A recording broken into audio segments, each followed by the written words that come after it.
अस्सलाम वालेकुम। वो कचरे के डब्बे के पास ज़मीन पर पड़े बासी चावल जो शायद ख़राब हो जाने की वजह से किसी ने कचरे में फेंक दिए थे, बड़े इत्मीनान से खा रही थी।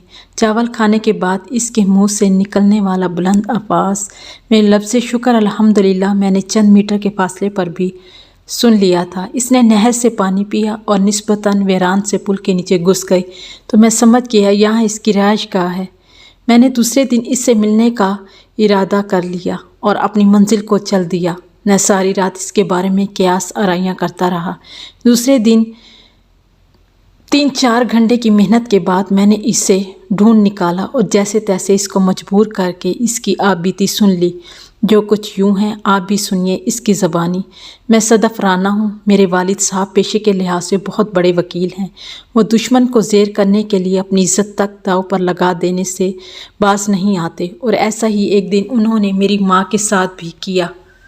एक केस जिसमें इन्हें अपनी शिकस्त साफ नज़र आ रही थी, उन्होंने मेरी माँ जिसका नाम आलिया है इसको मजबूर किया कि वह अदालत में मुखालिफ फरीक के ख़िलाफ़ बयान दे कि उन्होंने मेरी आलिया की इज़्ज़त लूटने की कोशिश की है। मेरी माँ ने किसी पर तहमत लगाने से साफ इनकार कर दिया, बल्कि ये भी कहा कि अगर ये बात सच भी होती तो मैं अपनी इज़्ज़त का तमाशा ना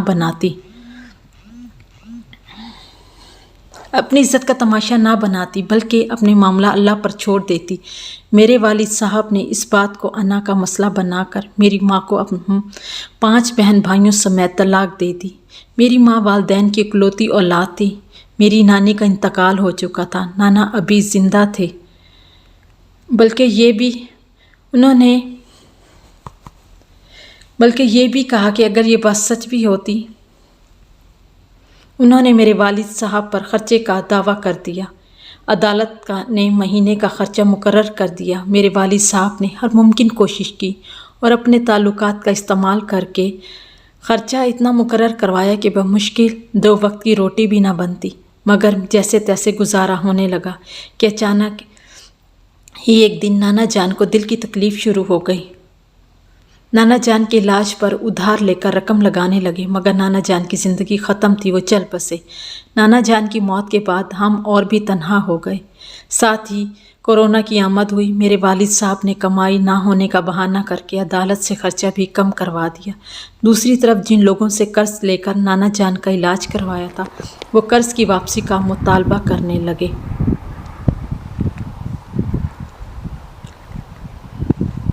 शुरू में बात तहम्मुल से करते, फिर वो लोग कर्ज़ वापसी के लिए सख्ती से पेश आने लगे और नौबत यहाँ तक पहुँची कि वो लोग आकर मेरी माँ को गंदी गालियाँ देते और बदले में मेरी माँ को औलाद के जिस्म के अज़ा वगैरह बेचने का मशवरा देते। बात यहाँ तक बीच रहती तो ठीक था। आहिस्ता आहिस्ता लोग दस्ते दराजी पर उतर आए। हमारे घर के करीब एक कादियानी फरहत मिर्ज़ा रहता था। वो भी हमारे हाल से बखूबी वाकिफ़ था। जब इसने देख लिया हम लोग हर तरह से मजबूर हो चुके हैं, तो इसने मेरी माँ को कहा कि वो मेरी माँ आलिया का निकाह एक कादियानी लड़के से करवा सकता है, जो मेरी माँ आलिया को इसके 5 बच्चों समेत कबूल करेगा। मेरी माँ को कादियानी होने पर मजबूर भी नहीं करेगा और इन तमाम लोगों का कर्ज भी अदा कर देगा।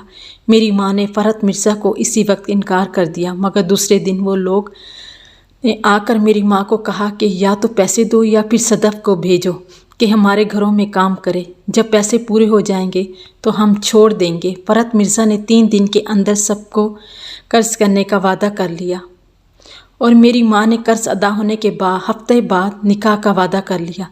दूसरे दिन मेरी माँ किसी के घर मिलाद पर गई, जहाँ सीरतुन नबी सल्लल्लाहु अलैहि वसल्लम पर बयान सुना और वापस आकर कादियानी लड़के से निकाह का इरादा बदल दिया। जब छोटे बहन भाइयों ने, जो तकरीबन 3 टाइम से भूखे थे, खाना मांगा तो मेरी माँ ने छुरी की मदद से इन्हें ज़िबा कर दिया।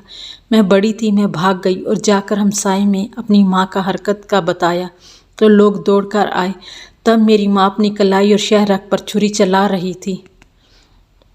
हमारी हमसाई आंटी रिपत ने जब मेरी माँ से पूछा कि तूने ये जुल्म क्यों किया, तो मेरी माँ ने अटक अटक कर कहा कि ईमान पर साबित कदम रहने के लिए मेरे पास मौत के सिवा कोई हल ना था। मेरी माँ और बहन भाई सब अल्लाह को प्यारे हो गए, तो मैं लोगों के डर से जिनका कर्ज देना था کہیں وہ مجھے بھی نقصان نہ پہنچا دے، گھر چھوڑ کر یہاں آ بسی ہوں۔ اس کے ساتھ ساتھ صدف نے مجھ سے سوال کیا کہ اندازہ لگاؤ بھلا میں نے اپنی جان کیوں بچائی تھی۔ میں صدف کے سوال کا جواب نہ دے سکا تو صدف نے کہا تاکہ اپنی ماں کی بخشش کی دعا کر سکوں۔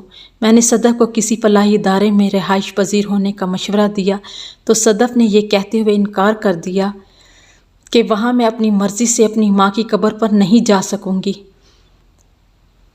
اور نہ ہی میں اپنی ماں کے لیے دعا کر سکوں گی۔